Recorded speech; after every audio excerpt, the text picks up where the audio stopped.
오늘 우리에게 주신 하나님의 말씀은 요한복음 7장 1절부터 13절까지 말씀입니다. 요한복음 7장 1절부터 13절까지 말씀 우리 함께 읽겠습니다. 그 후에 예수께서 갈릴리에서 다니시고 유대에서 다니려 하니하심은 유대인들이 죽이려 함이러라. 유대인의 명절인 초막절이 가까운지라. 그 형제들이 예수께 이르되 당신이 행하는 일을 제자들도 보게 여기를 떠나 유대로 가소서. 스스로 나타나기를 구하면서 묻혀서 일하는 사람이 없나니 이 일을 행하려 하거든 자신을 세상에 나타내소서 하니, 이는 그 형제들까지도 예수를 믿지 아니함이러라. 예수께서 이르시되 내 때는 아직 이르지 아니하였거니와 너희 때는 늘 준비되어 있느니라. 세상이 너희를 미워하지 아니하되 나를 미워하나니 이는 내가 세상의 일들을 악하다고 증언함이라. 너희는 명절에 올라가라. 내 때가 아직 차지 못하였나니 나는 이 명절에 아직 올라가지 아니하노라. 이 말씀을 하시고 갈릴리에 머물러 계시니라.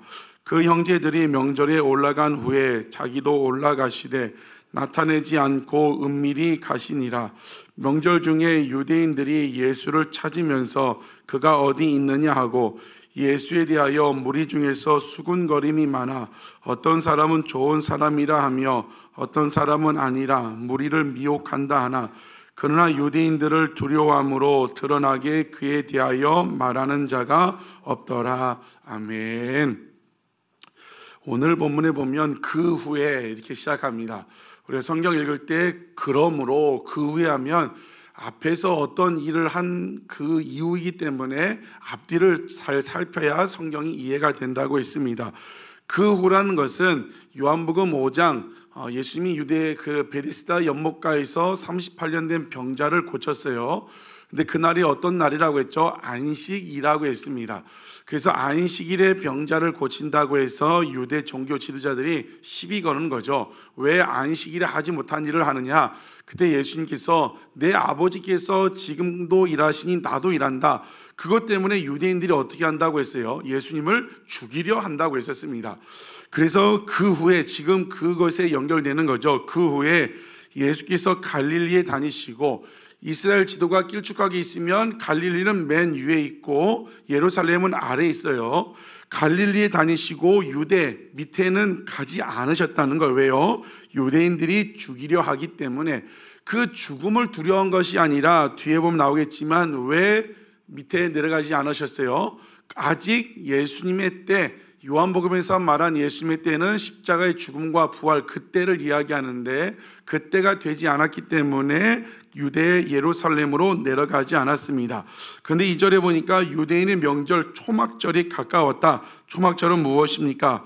이스라엘 백성들이 출애굽하여 광야 40년 동안 천막 텐트에서 살았어요. 그리고 가나안 땅에 들어갔는데 그때 그 은혜, 그 하나님 구원하신 그 은혜를 잊지 않고자 초막절 일주일간 초막에 살면서 구원의 하나님, 광야 시절을 떠올리는 거죠. 그러면서 뭘 기억하는 거죠? 하나님이 구원해 주셨다. 그리고 옛날 가난하고 약하고 그때를 초심으로 돌아가는 겁니다.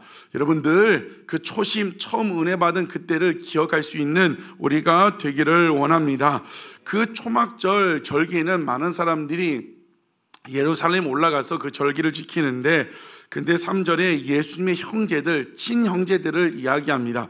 친형제들이 예수님께 뭐라고 해요? 당신이 행하는 일을 제자들도 보게 여기를 떠나 유대로 가라. 여기 있지 말고 유대로 올라가서 그 일들이 뭐예요? 예수님이 나타내는 기적과 표적이죠. 그래서 4절에 뭐라고 하냐면 스스로 나타나기를 구하면서 묻혀서 일하는 사람이 없다. 지금 예수님은 그 기적과 표적으로 예수님을 드러내려는 것이 아니라 예수님 메시아이심을, 구원자로 오심을 알려주는데 형제들조차 예수님을 메시아로 알아보지 못하고 인정하지 못하고 믿지 못하는 거죠.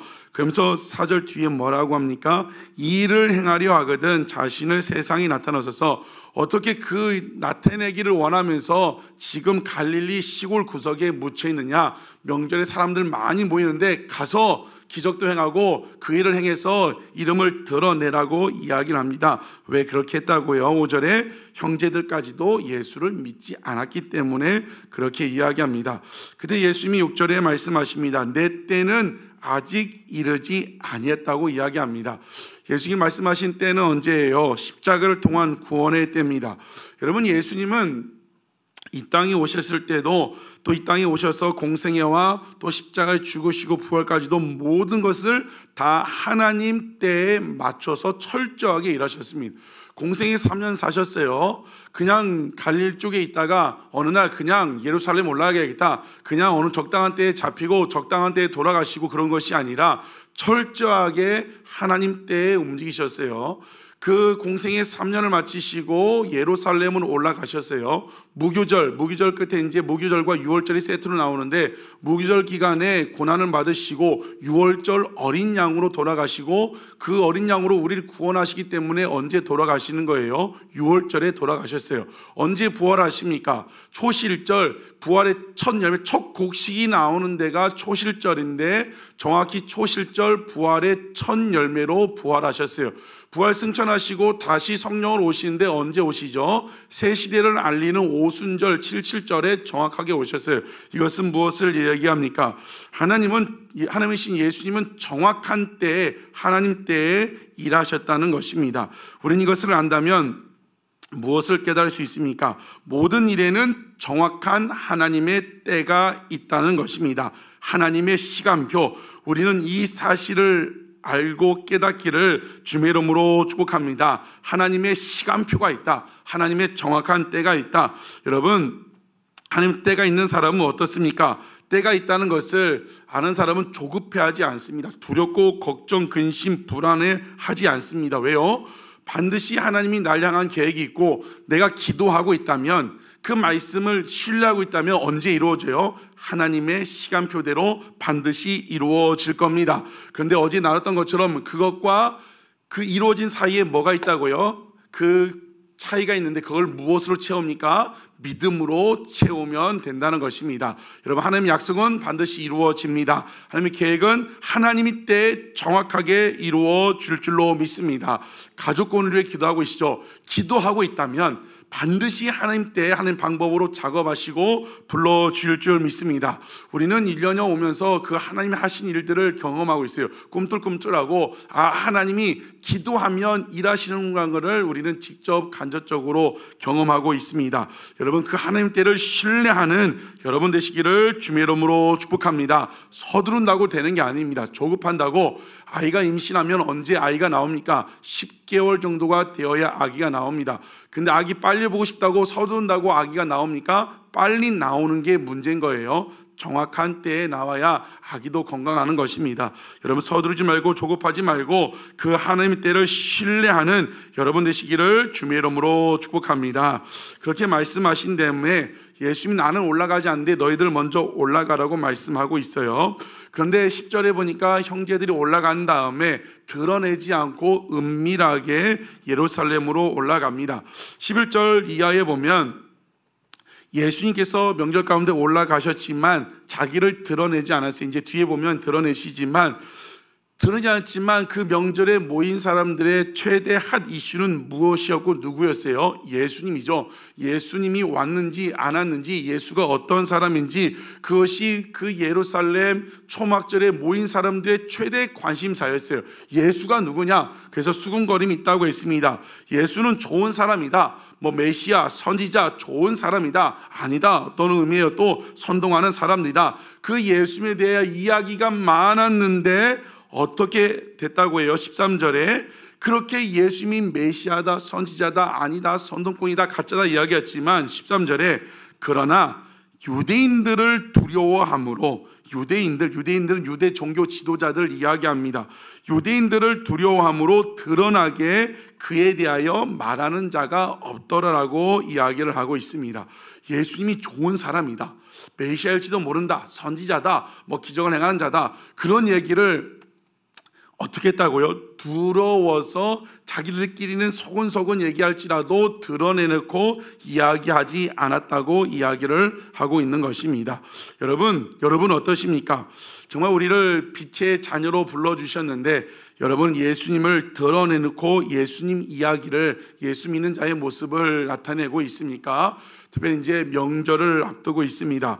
가족 안에, 일가 친척 안에 정말 믿지 않는 가족들에게 예수님 이야기를 하고 있고, 내가 믿는 예수님, 또 우리 아둘람이 와서 1년 동안 받은 은혜들, 회복들을 이야기할 수 있고 이야기하고 계십니까? 우리는 여전히 오늘 이 본문의 유대인들처럼 두렵다는 이유로 드러내놓고 말하지 않는 경우가 너무나 많습니다. 그런데 진짜 두려운 게 무엇이냐는 거죠. 진짜 두려운 거. 우리 가족, 이제 명절 때 만날 일가 친척을 예를 든다면 진짜 두려운 것이 무엇입니까? 내가 예수님 이야기 복음 전했을 때 그들이 화도 내고 그들의 반응, 어떻게 보면 아직 화를 내지 않고 어떤 반응을 하지 않았지만 그 반응 때문에 미리 두려운 겁니까? 여러분, 근데 진짜 두려운 것이 무엇이에요? 사랑하는 내 가족이, 내 자녀, 부모님이 지옥 가는 게 두려운 거죠. 내가 생명의 복음을 전해서 그들이 어떤 반응을 보일까가 두려운 것이 아니라, 진짜 두려운 거는 진짜 내 사랑하는 자녀, 내 남편, 우리 아내, 우리 부모님, 우리 가족 형제들이 지옥 가는 게 더 두려운 일이라는 겁니다.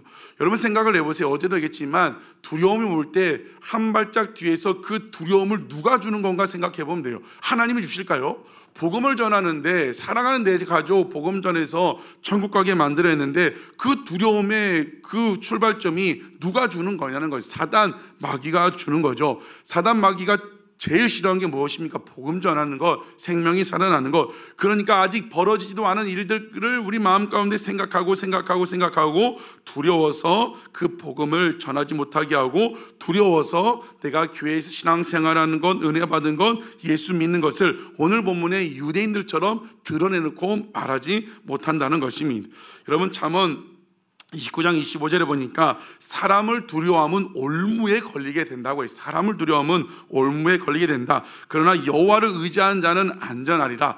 여러분, 이번 명절에 또 가족뿐만이 아니라 정말 우리가 직장 생활에서 또 삶의 가운데 만나는 사람들에게 정말 사람 두려워하지 말고 내가 믿는 하나님, 여러분 전능하신 하나님이라 고백하면서 그 전능하신 하나님을 전하는 걸 두려워할 이유가 없다는 거죠. 여러분, 여호와를 의지하는 자는 안전하리라고 했습니다. 여러분, 아직 기회가 있을 때 그 내가 믿는 바 예수 그리스도, 그 하나님 구원의 이름을 전할 수 있는 여러분 되시기를 주의 이름으로 축복합니다. 진짜 가족 사랑한다면 또 요한 1서 4장 18절에 뭐라고 말씀하고 있으냐면 사랑 안에 두려움이 없다는, 진짜 사랑한다면 그 두려운 마음이 없다는 거죠. 있을 수가 없다는 거죠. 온전한 사랑이 두려움을 내어 쫓는다고 이야기하고 있습니다. 여러분, 가족들 사랑하십니까? 믿지 않는 가족 사랑하십니까? 여러분, 진짜 사랑하면 그 두려움을 내어 쫓는다고 이야기하고 있습니다. 여러분, 눈치 보지 말고 정말 진짜 사랑하기 때문에, 진짜 두려운 것은 사랑하는 내 가족이 천국 가지 못하는 것이 두려운 일입니다. 여러분, 아직 기회가 있을 때 우리는 저뿐만이 아니라 여러분도, 또 우리 가족도 언제 어떻게 될지 아무도 모르는, 장담할 수 없는 사람들입니다. 아직 기회가 있을 때 우리 내가 믿는 바, 또 우리 가족들에게, 자녀들에게, 또 직장에서 만나는 사람들에게 내가 믿는 예수 그리스도, 나를 살리신 예수 그리스도.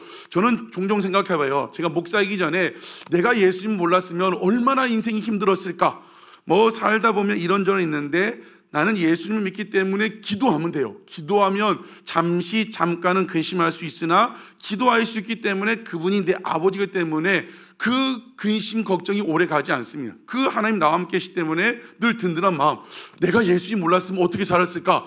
지금 그런 생각할 때마다 생각도 할 수 없고 생각하기도 싫은 거죠. 그만큼 인생이 고달픈 거죠.